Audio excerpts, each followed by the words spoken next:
Nós temos essa sabedoria instintiva de Deus? Não. Se nós tivéssemos, a gente não vacilaria nas situações e nas adversidades que se interpõem em nossa vida. E para a gente completar o nosso raciocínio, aí você pode falar, é complicado, né? Falou de fé, falou do lunático, falou do grão de mostarda, agora vem falar da figueira seca. Aí fica complicado, sério, né? O raciocínio para a gente poder entender tanta informação e saber o que essa fé transporta a montanha. Mas vocês vão entender com a minha explicação e com o fechamento de tudo, vocês vão entender a lógica, mais uma vez, com a qual os Espíritos ditaram não só a sequência dos capítulos do Evangelho segundo o Espiritismo, como os comentários de Kardec, como também as instruções dos Espíritos. Então, na parábola da figueira seca, que vai ser citação de Marcos, capítulo 11, versículos 12 e 14, e depois vai lá do versículo 20 ao 23. Diz o seguinte: quando saíram de Betânia, ele teve fome. Jesus saiu de Betânia e teve fome. Aí ele passou por um lugar e viu uma figueira. Passando pela figueira, foi ver se encontrava nela alguma coisa. Aí se aproximou da figueira, não encontrou senão folhas, porque não era tempo de figo. Então Jesus disse à figueira: que ninguém coma de ti nenhum fruto, o que seus discípulos ouviram. No dia seguinte, passando pela figueira, viram que ela havia se tornado seca até a raiz. E Pedro, lembrando-se das palavras de Jesus, lhe disse: Mestre, vede como a figueira que amaldiçoastes se tornou seca. Jesus, tomando a palavra, lhe disse: tende a fé em Deus. Eu vou-lhe digo em verdade, que todo aquele que disser essa montanha, tira-te daí e te lança ao mar, e isso sem hesitar em seu coração, mas crendo firmemente que tudo o que houver dito acontecerá, ele o verá com efeito acontecer. Será que a proposta aqui é a gente pensar: nossa, Jesus, que pregava exemplo de amor, de perdão, de caridade, de misericórdia, passa pela figueira, joga uma maldição e a pobre da figueira fica seca até a raiz, é condenada à esterilidade? Será que o objetivo é esse? Porque a percepção dos discípulos foram essa. No outro dia, na hora que passou e viu que ela estava seca, o que eles falaram? Está seca, amaldiçoastes a figueira. Mas o objetivo não é esse.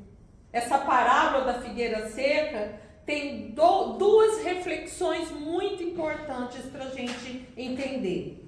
Primeiro, a simbologia de quem são as pessoas que podem ser consideradas como figueira seca.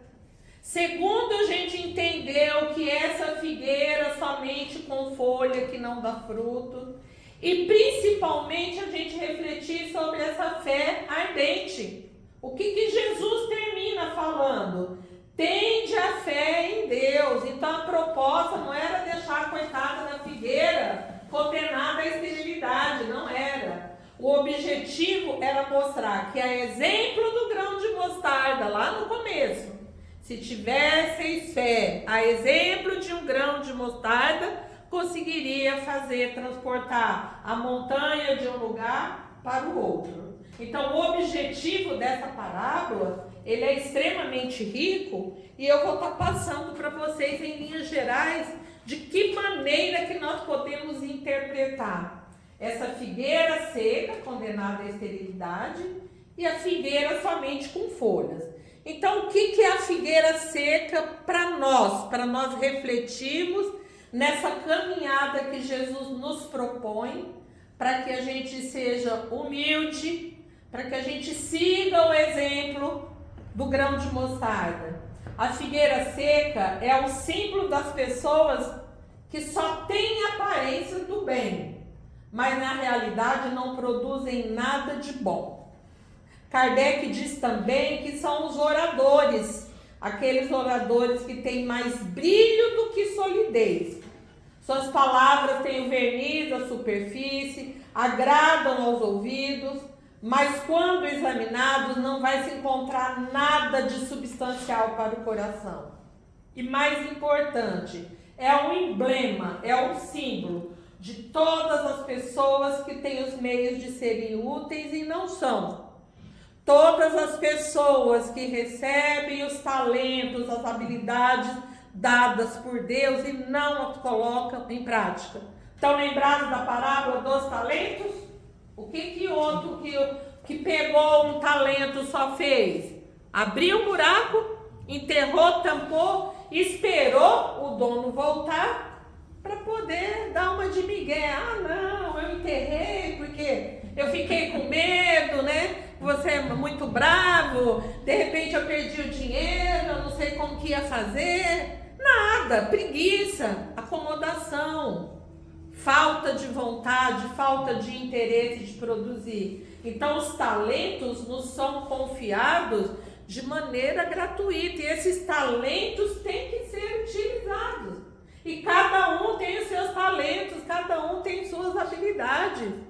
Eu não sei pegar uma linha e uma agulha e dar um ponto. Se me der, primeiro que eu não vou enxergar o buraco, né? Vai começar por aí que tem que ser um buraco bem, né? E segundo, que eu não tenho a menor habilidade para fazer um crochê, um tricô, uma pintura.